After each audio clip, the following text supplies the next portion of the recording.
Hello, welcome to It's Your Life. I'm your host, Dr. James J.C. Cooley. And, we got a different co-host today. Michelle.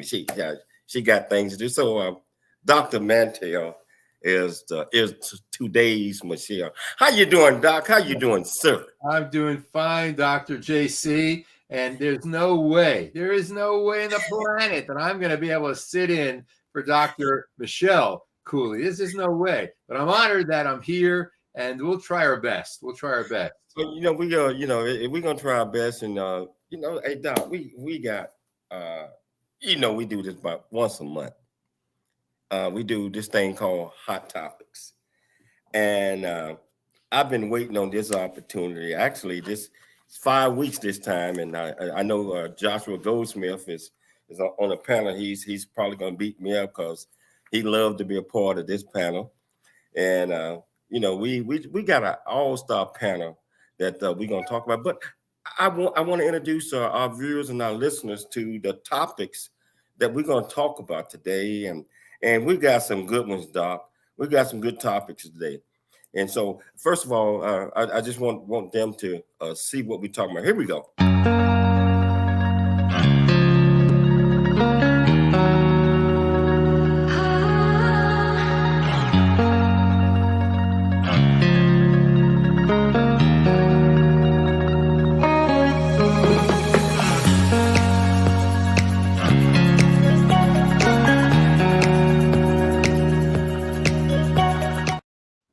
Wow.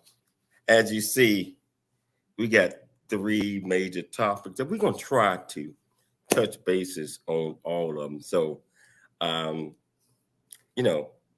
AI portion of this is probably intriguing, and all of them are intriguing. I'm talking about, but something that captured my attention. And ever since I saw this movie called Megan, I saw this movie called about this little 10-year-old girl that the creator created her to just learn from, self, and learn from everybody.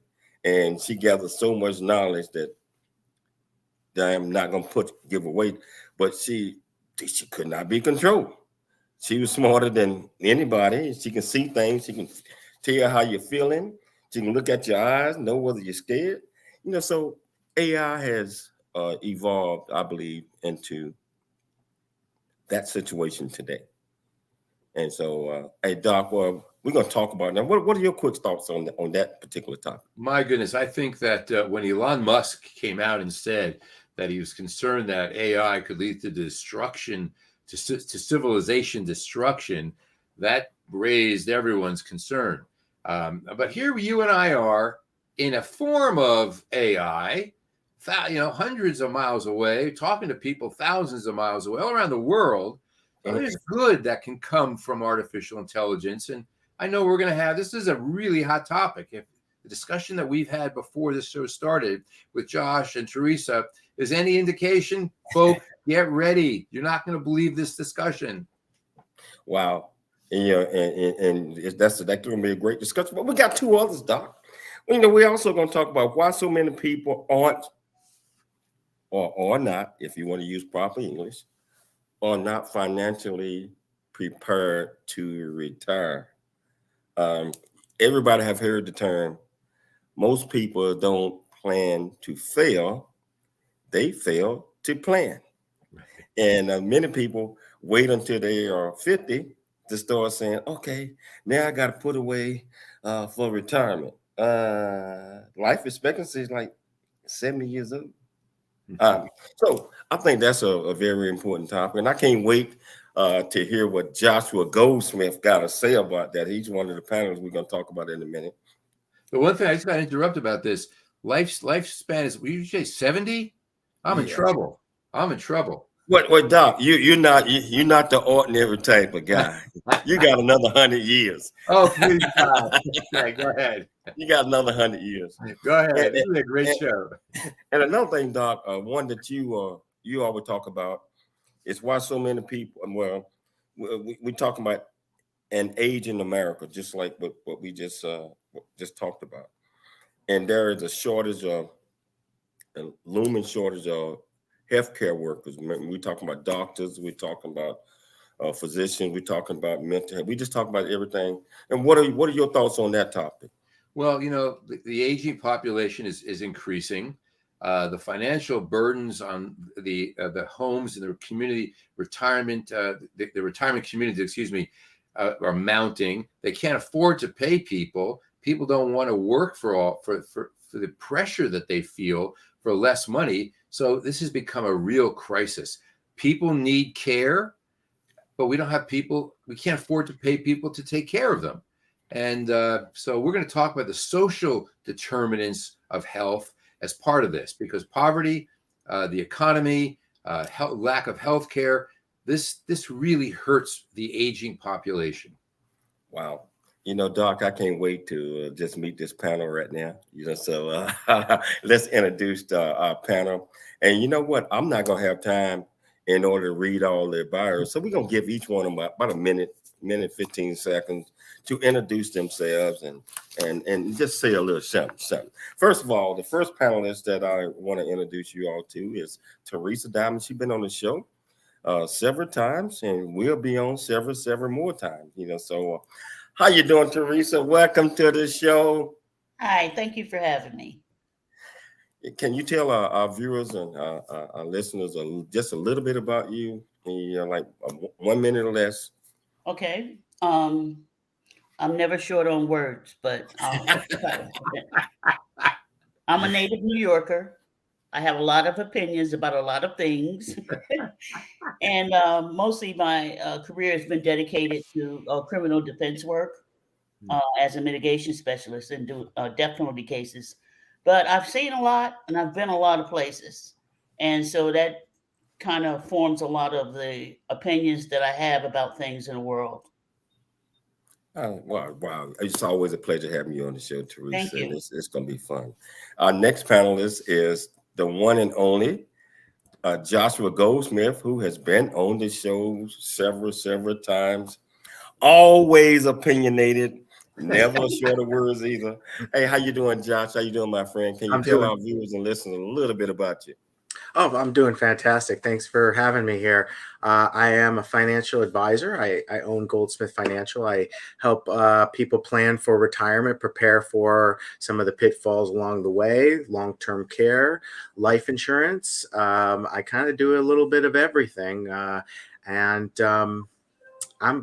really excited for the topics here today. Been in business for about 17 years now, and let's get going. Wow.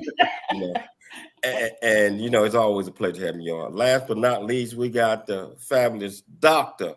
Erick Hall. How are you doing today, sir? You're on mute, Doc. You're on mute. Doc. Okay. I am well, sir.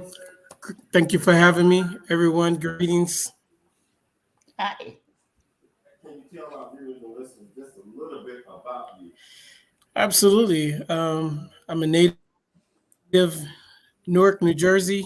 Been out here in California. I know Dr. Mantell. That's our background. Love it. Yes, sir. But my background is an investment banker, United States Navy veteran, in aviation. Worked for Boeing and a lot of big companies. But I'm a CEO and founder of African Link and foundation of Operation Veteran Wellness Foundation. But I'm excited about today's topic too. So it ain't about me. It's about what we're discussing today as hot topics. But thank you for having me. So let me put down some You're on mute, Dr. Cooley. You're on mute. Okay. Let me lay down some ground rules and regulations. Okay. Oh boy. We got 3 topics that I want to at least touch bases on. So I believe that everyone should spend no more than a minute trying to get your point out, so that we are able to get to all 3 of these topics, and also educate our listeners and our viewers. And I tell you what, our viewers and listeners out there, if you want to be part of this conversation, whatever platform you're watching it on, whether it's E360 television, whether YouTube, LinkedIn, or over 25 plus streaming networks.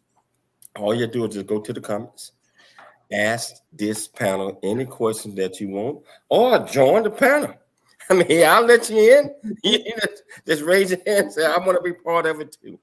But before we start, we're going to take a station break because I don't want to interrupt none of this great stuff that's coming up. So again, if you want to be part of the conversation, just go to the comments and ask any question like, it's your life. When we come back, we're going to start with our first topic, AI. See you shortly after the break.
Hello, welcome back to the James Cooley Show. It's your life and hot topics. That's what we're talking about today. And I can see that the lines are already lit up already. Looking at the viewership, and it's absolutely wonderful. So again, viewers and listeners out there, if you want to be part, join in the conversation. But I want to get to the first question. Could artificial intelligence lead to civilization destruction, as Elon Musk warned about 2 weeks ago when they decided to halt all of this thing based on this computer system called GPT-4? He said this thing is so smart it's taking over the world. Yes. I want to start with you first, Theresa. What are your thoughts on that? The answer is yes. And by the way, I don't believe anything Elon Musk says because he's a fool. So he has no credibility. So anyway, I don't know the technical aspects of AI, but I've been reading about it. And it's very dangerous. Man has not been trusted to do anything correct in centuries. They go to wars. They do all kinds of things. They make decisions that impact everybody, including the world. And so I don't trust them with AI. And as an African American, I even have a greater suspicion and doubt that I could trust them with any product that would do anything, because they've demonstrated that to me and others for years. I mean, it seemed like to me, I love our country. Don't get me wrong. My father and my brother served in the armed forces. I love this country. This is our country. We built it, by the way. Anyway, we tend to be reactionary as opposed to preventive.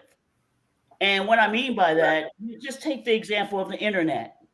Everybody was saying, oh my God, it does wonderful things. Well, it does, but it also does harm. Our elections were almost stolen.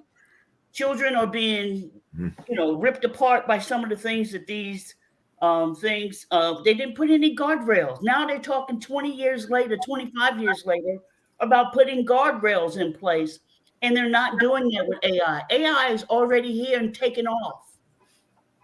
We're going to be in the same position that we're in now with the internet, trying to rein them in and trying to put guardrails in place post damage. So I'm really scared, and I ain't scared of nothing. You know that. You know that, JC. Scared. Hey, thank you I so know much. I'm paranoid, and that's okay because I'm as an investigator for over 25 years. You develop a level of paranoia, but it's a survival paranoia. So I'm paranoid about AI. Wow. Hey, thank you for your comments. Dr. Hall, what are your thoughts on this? Wow. Well, I piggyback on what Theresa was saying regarding just, there's good and bad in everything. And man is shown, as a wise man, would say, we always got to go back and look at the beginning. And I just think in Genesis, 2, when it starts to talk about the Nephilim and the spirit, of the great renowned men, there's a part in there that says that, they existed then and after. And I just think of this artificial intelligence, man is putting out there. Again, we're talking on a platform that's AI related. And this is not necessarily harmful because we're using it for good.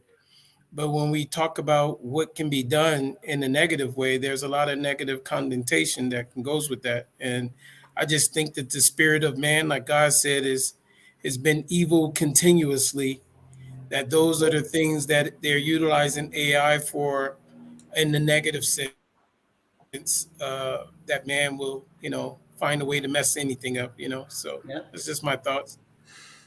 Joshua Goldsmith, come on, man. I know you're a man of many words. What are your thoughts, Josh? Well, the original question, JC, is it going to destroy humanity? Is that what I'm to understand? I'm not a believer in that. First of all, you got to understand that premise would be under the premise that we're in control, and we may think we're in control. We may make independent decisions and have free will, but at the end of the day, we're not in control. There's only one entity, one thing in control, and that's God. And you may say, well, AI isn't subject to spirituality or whatnot, but because they don't have a soul. But I would disagree because they may not have a soul, but they exist in the universe with universal law. So yes, we have a destructive, self-destructive kind of tendency as people? I'd say yes, but at the same time, we don't want to destroy ourselves. So it is possible that we're going to use this as a tool and keep it under our thumb and be positive and grow and evolve and produce more harmony in the universe. I'm an optimist. You sure are, because I love what you said, because there's that is a poignant statement that that we have souls. Well, God gave us free will, just like He appointed us over the animals. And then all of these centuries later, they're finding out that animals do have emotions. They said they didn't have any emotions. They have emotions. Mm-hmm. And so I like to think well of people until you give me a reason not to think well of you. But I also don't ignore history. Man is destructive, period. We always have been. Man is destructive. I don't trust that they would only do it for good. That's the problem. And AI is already here. You heard of any guardrails anybody can tell me about that's been put in place? I can only tell you, Theresa, that the mental health of children is suffering dramatically Yes. because of social media. What is Yes. social media? The internet. Now, AI put that together, and when we talk about AI, JC keeps referring to this GT thing, this chat, yeah, that thing, right? But the fact is that artificial intelligence can create warfare tools, drones. It can create surveillance. It watches every move we make, and it creates propaganda. You touched on the issue of racist issues, and there's no doubt in my mind that the people behind all this stuff put their values on this, and they're influencing us without our awareness. So, what is AI? It's another opportunity for many of us to step back and open our eyes, open our minds, open our souls to be able to say, what is going on here? Josh, I respect you tremendously. The one thing I want to point out, though, is that when you say we don't want to destroy ourselves, we have an epidemic of suicide. Yes. We want to destroy others, but we also are destroying ourselves. And I think that the AI isn't going to necessarily run away with itself. It's going to run away with the people behind it who have aims that many of us who have good souls and are tied to God and worship and prayer and all those things don't want to see. Yeah. And so I think that it can be used for good depending on who's programming it. Yeah, maybe let me just defend real quick here. We have we have tendencies. We have tendencies to be self-destructive. I mean, people are out there doing things every day that are not good for us. Using drugs, smoking, doing things that are very high risk to our mortality. But at the same time, it's like we don't want to destroy ourselves. Like we want to preserve ourselves. Like inside, we think, okay, we want to continue. We want to live longer. And guess what? We are living longer. But we are. But Josh, I'm sorry for interrupting. And by the way, the average lifespan is not 70 anymore. It's closer to 80, above. No. 80. No. Wait a minute. It actually is lower. Number one. Number two. Look at society.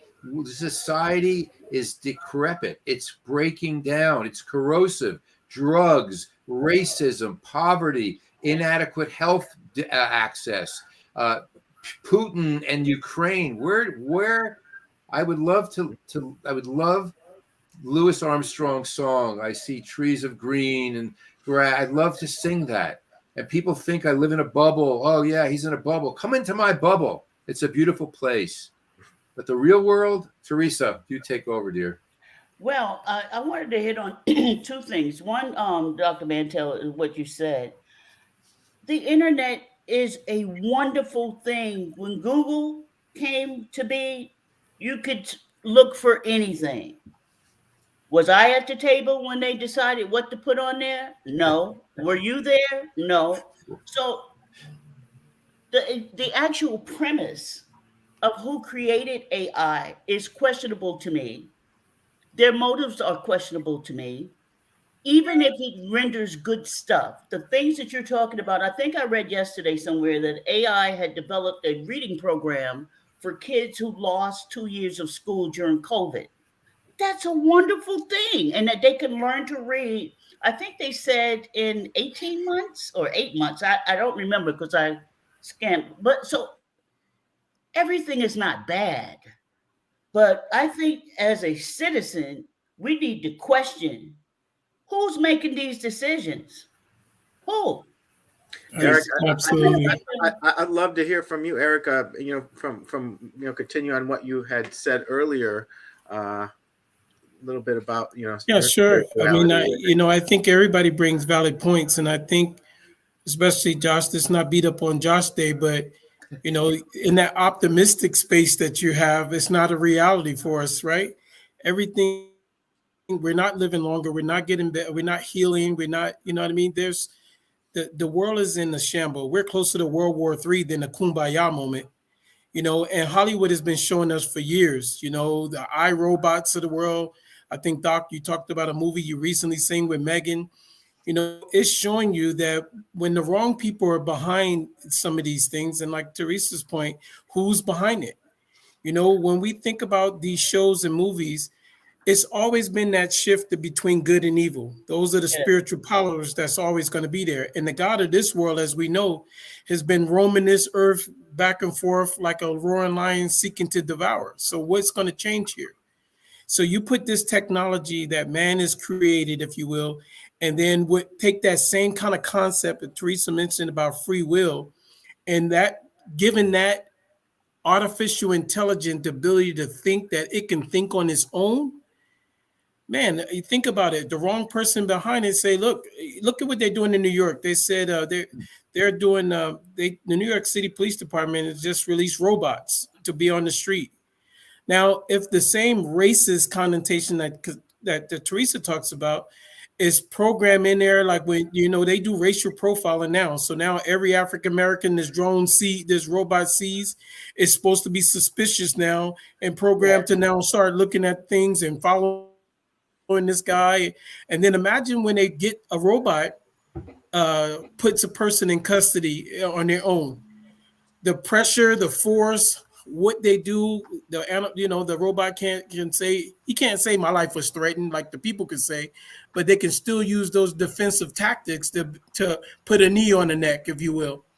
So I think, this civilization destruction thing, I think that's part of the nature that we're seeing now with the Putin and everything else going on. So it's about Elon Musk is 100% right with what he's talking about. And in this spectrum, we should be concerned. If Cain and Abel had an AI, what would the world be like? Right. We have a new guest. AI is almost neck and neck with algorithms. People accept algorithms without even thinking about it. But the algorithms aren't right either. They have algorithms for arresting people. They have algorithms for deciding strategically in our country where to put certain people to live and all that kind of stuff.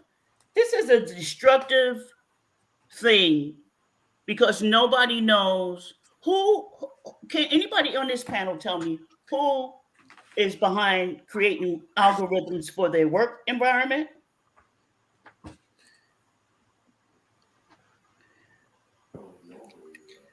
For me, well, you're self-employed. You're your own boss, so you create your own thing, and you don't need an algorithm because you're total control of your universe in terms of your skill set, right? Yeah, but you know what? We've had the power to destroy ourselves for a long time. We've had nuclear weapons. We haven't done that. We're not going to do that.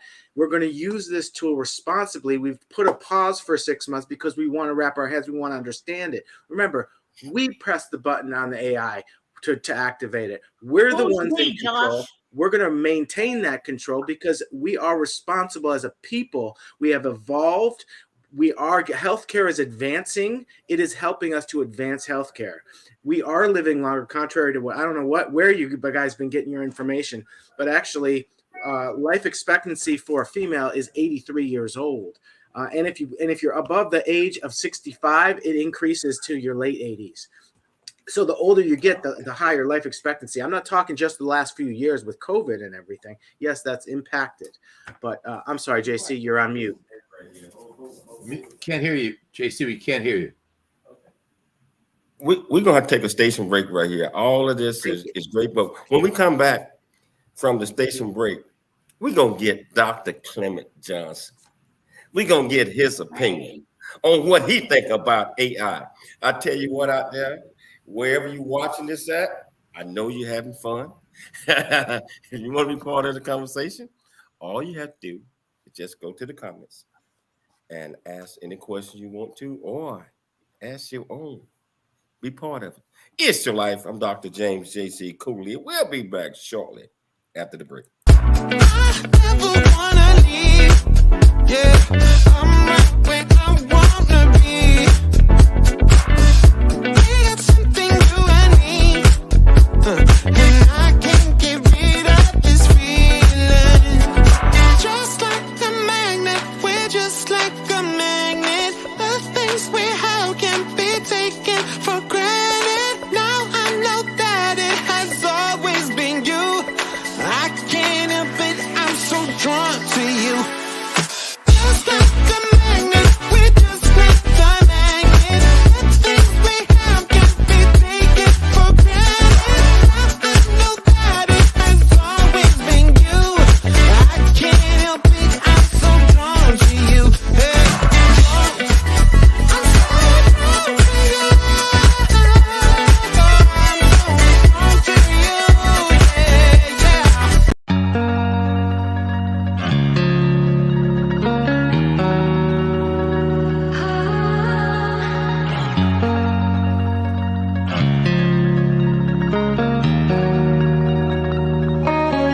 welcome back to the James Cooley Show. It's your life, and I tell you, that was a very good segment that we just had. But we got a lot more to follow. But I want to get Dr. Clemens' opinion on what he think about AI as it relate to Stephen Hawking once said that the merge of AI could be the worst event in history of our civilization. It would bring danger, like powerful ergonomic weapons in a way that few people can oppress. And hey, Clem, my question to you, do you believe creating something smarter than us, which may be able to deceive and mislead us, could one day just take over the human race? What are your thoughts? I kind of agree with every aspect of that. But let's keep in mind there's organizations that are set aside that are working on these hard problems, because these are hard problems. The International Standards Organization is trying to set up frameworks in order to put AI back in the box and to create a standard globally in which AI will be used. Additionally, the gold standard National Institute of Science and Technology is looking to do the same, and that's what the pause is, so that we can have some compliance. On top of that, the only way these compliances can work, especially here in the United States, these compliances have to be mandated by Congress. If they're not mandated by Congress, it's not going to work. We in real trouble, man. And then there's a global standard, the international standard. Those have to be mandated and accepted by all the countries. This is what they're working on, and this is what the pause is about. And it is not the pause for the AI that you're talking about. It's the AI. Somebody was looking at the healthcare system. It's the AI that the healthcare system is using, because the healthcare system isn't using the AI that you're talking about. Healthcare system is using quantum AI, which is different. It's taking each of those problems that we're looking at, and it can analyze each one of those problems 10 at a time. That is what the fear is that when that healthcare type of AI technology is released into the population, now you've got bigger issues. And this is what Elon Musk is talking about. What can potentially be a destructive factor. One thing we could look at is we haven't talked about is that let's look at the what ifs. What if we were to help to use this tool to our benefit, and we were to integrate it successfully into our healthcare system, and it were to study genetics and diseases and be able to integrate new technologies to the cure and to help people walk again and things like that. Is like there is so much potential. And so the motivation, I think, for using it responsibly by even I think it outweighs the people that want to cause harm, the evil intentions so much. So that is not a what if for you. For us, it's a what if, but for you in the healthcare industry, it's already authorized.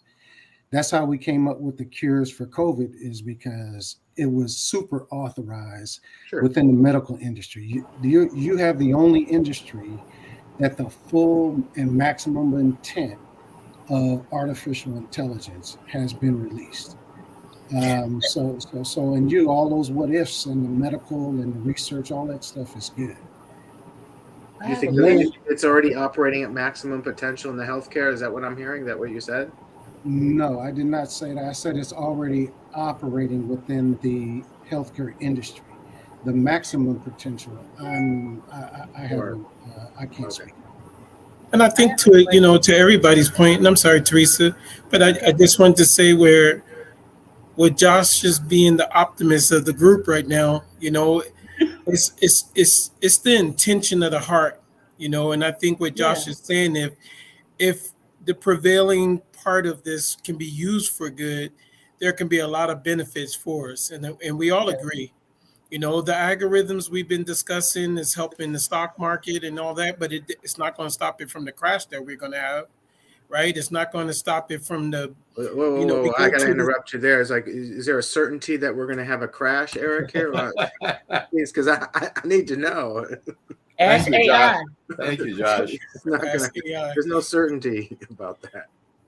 No, you're absolutely right, Josh. I mean, it's like anything else. I mean, but if you look through attrition over the years, you know, every 10-year cycle for the last 40, 50 years, we've seen an influx of things that happen in our financial market as being in the financial market. 2008, we talk about a bubble. And, you know, for many of us, we experienced what that bubble was way before 2008. The talk was there, you know, and we didn't know that the bubble was not just going to be in real estate, you know, that it wound up affecting our financial market as well.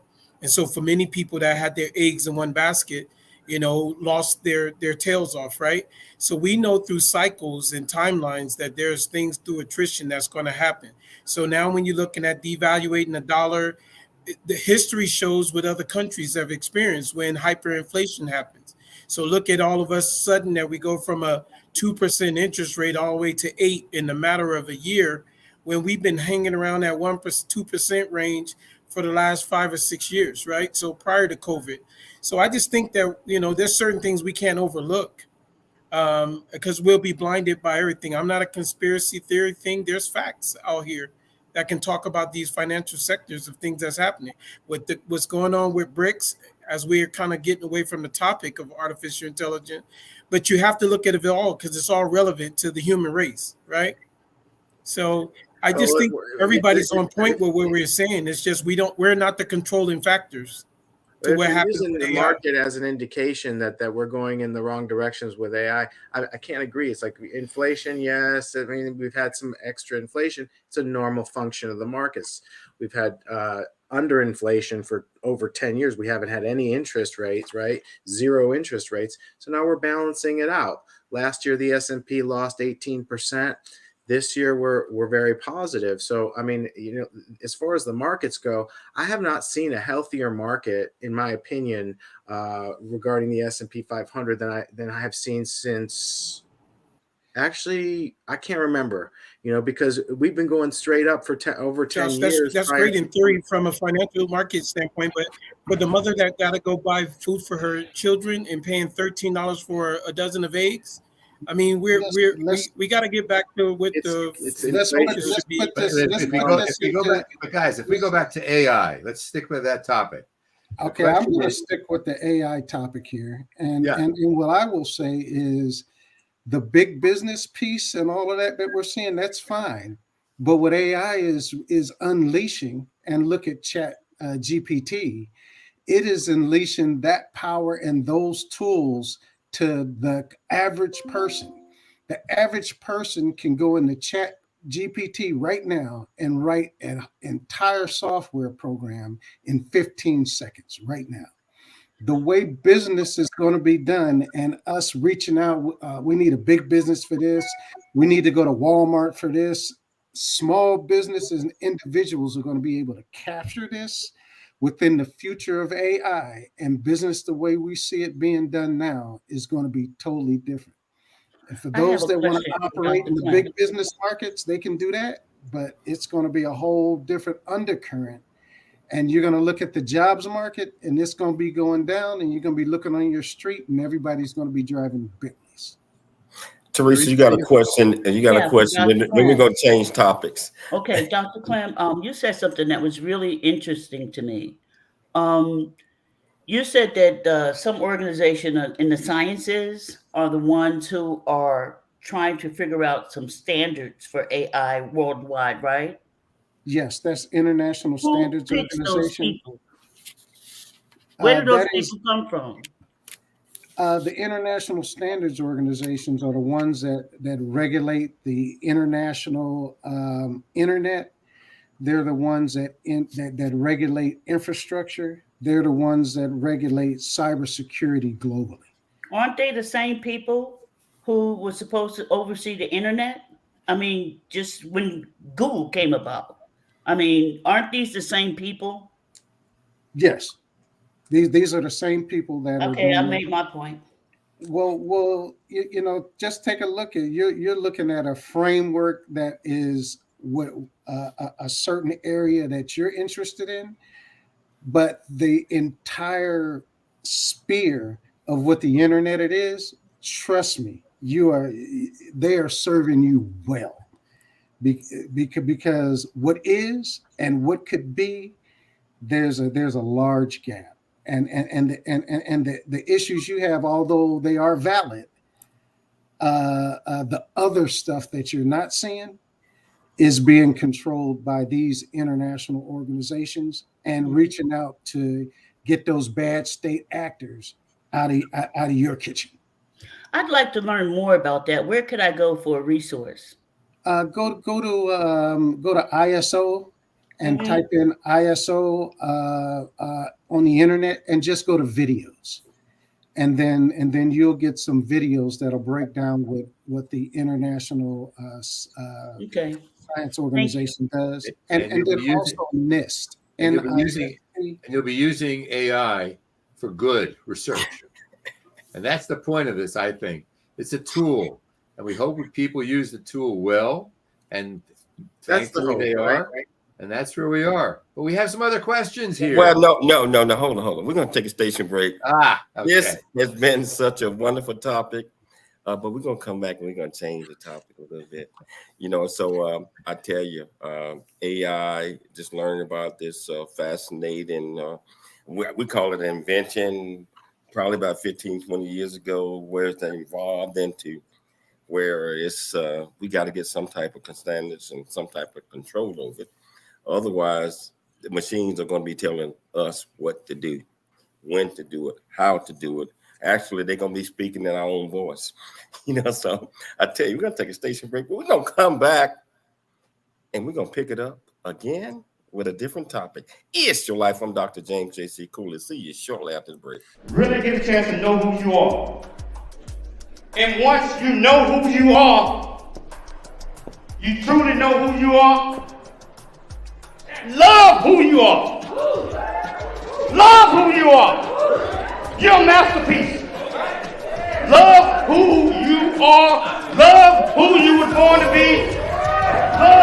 Love me some me. That's what I'm talking about. When you leave high school, you gotta know today or tomorrow, hopefully today, what your plans are. Hopefully, there is no bad decision unless there is no plan. Create, collaborate, commit with confidence. Commit with what? Commit with what? And everything that you do.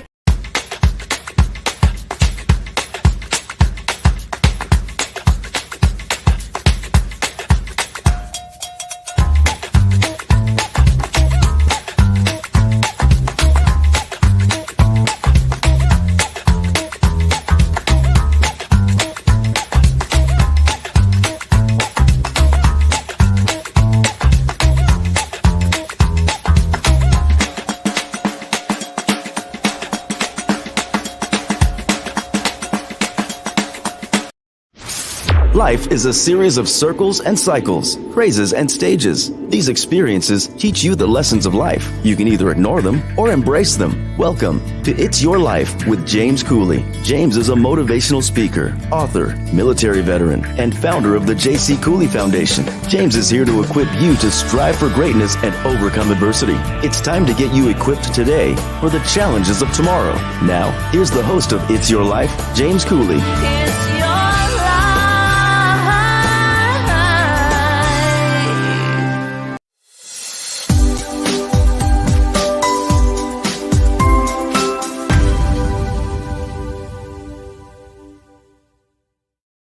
Hello, welcome back to It's Your Life. I'm your host, Dr. James J.C. Cooley, and this absolutely magnificent panel. I think I kind of lost control over that last segment. Maybe we need some AI for it to help us. But no, that was such an interesting topic that we talked about, and we could probably talk about that the rest of the segment, but we're going to change it up a little bit because I want to talk about, and this is something that's going to be very dear to Joshua Goldsmith heart and mind and the things that he's doing, but all of us as well, and also you out there watching and listening to the show. The question is, why so many Americans aren't financially prepared to retire? When it comes to saving for retirement, many Americans are struggling from how much to save or to what to do with their savings. They simply are lost. In fact, about 6% of America have no savings in retirement accounts like 401 or others, IRAs. I'm going to start off with you first, Josh. Why do you think so many Americans out there are not prepared and still are not planning to get prepared for a potential retirement? It's a profound and complex answer, JC. It's a great question. The answer you're asking, why aren't we prepared? Why are most Americans prepared living? Why are they living paycheck to paycheck? And I don't think there's any one answer that would satisfy everybody, and that they can be cumulative. I think that the best answer I can give would be preparation. Right. So we prepared ourselves? Have we prepared our kids to live a long life, to live through retirement? What are the tools that we've given our kids in the schools? You all have seen those shows, Intervention, where someone goes to juvenile detention and the kids take a field trip to the prisons and meet the prisoners face to face, and they scare them. I think the same should be done with kids in a class where they take them for financial literacy, where you take them to Skid Row, you take them to maybe a long-term care facility where it's where there's four elderly people to a room because they're on state disability. They're being funded by the state, and this is all they can afford. The kind of conditions that some of these people that we've subjected them to because of their, frankly, poor preparation to be in that situation. So it's so underrated. It's so understated, I should say, the importance of saving for retirement. That it's going to take a lot to change the system, JC. And I think that the first step is bringing awareness to it. But there's a lot of information out there to say pay yourself first. If I get paid $1, give myself 20 cents and then use the rest for other discretionary and non-discretionary expenses. But it should be mandatory. We need to be saving a portion of every dollar that we make as income, because life is long.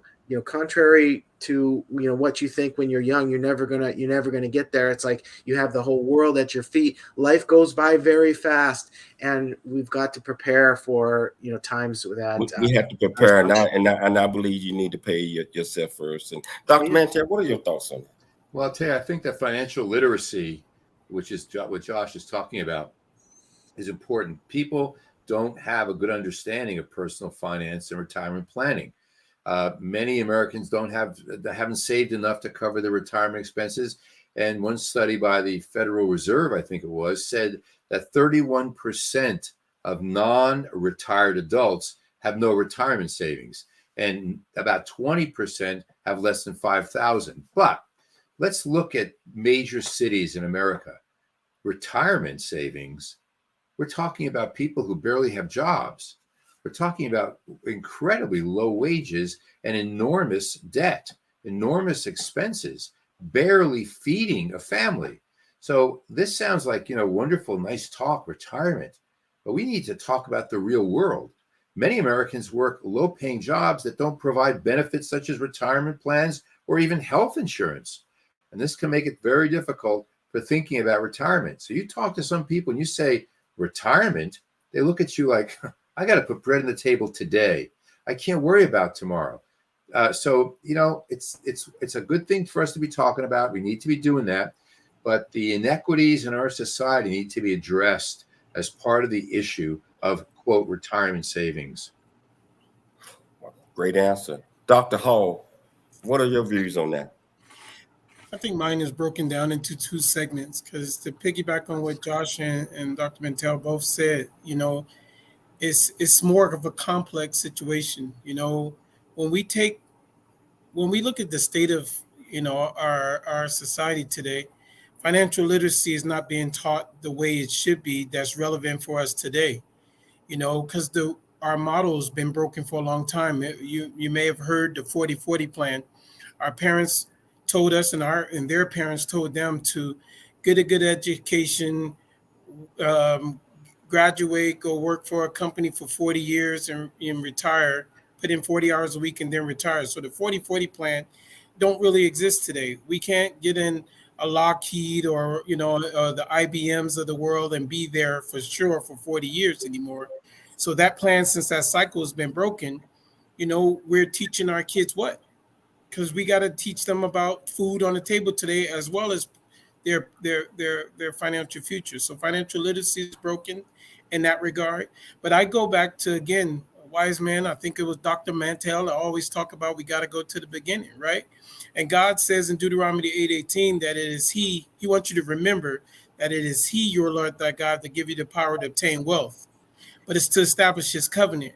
And if we're taking God out of schools and God's out of here and God is almost out of the church, we can't, expect anything better than what we're getting now, the way society is, because God is not in it.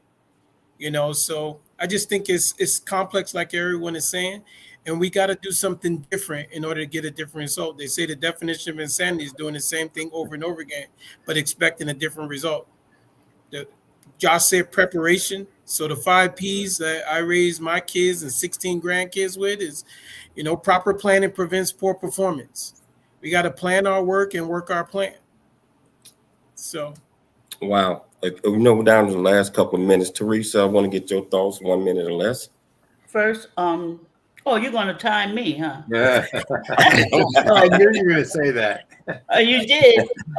First, bravo to Josh, because I've been waiting and wanting to hear from someone in the financial realm to talk about exposing children to what possibly can be, or to prevent them from becoming the 4 people in the room. I mean, that indelibly sticks with children, that exposure to that kind of stuff, and teaching in schools. Bravo, bravo, bravo. But I want to bring some reality to the panel, and I hope I'm not embarrassing my family or anything. To protect us from my alcoholic, abusive father, my mother took all 8 of us. We were raised in New York City to get away from him. She had no choice in the 60s. She raised us on welfare and street numbers. But she did have a concept of saving. She walked us down the street to a Bowery Bank, it was then, about 4 blocks away from our house, and made each one of us open an account for savings. But that's the extent of her financial knowledge. Wow. And that was back then. That was in the 60s. We out of time. Clem, I ain't gonna be able to get to you on this one. But I tell you, this is why I love Hot Topics. Because everybody brings something different to the table. And it's, no one gets mad, even when Josh just, like we beat up on Josh today, but no, we're not beating him up. I like that he's grounded in spirituality, and it comes out, it exudes in everything that he says or does. And so that's his belief, and I think that there's a place for that. I do too. I think that is it. But I want to thank each one of the panelists for taking the time. Next month, I hope you guys are willing to come back next month for Hot Topics. And so I want to thank each one of you guys for taking the time to come on the James School. Thank you very much.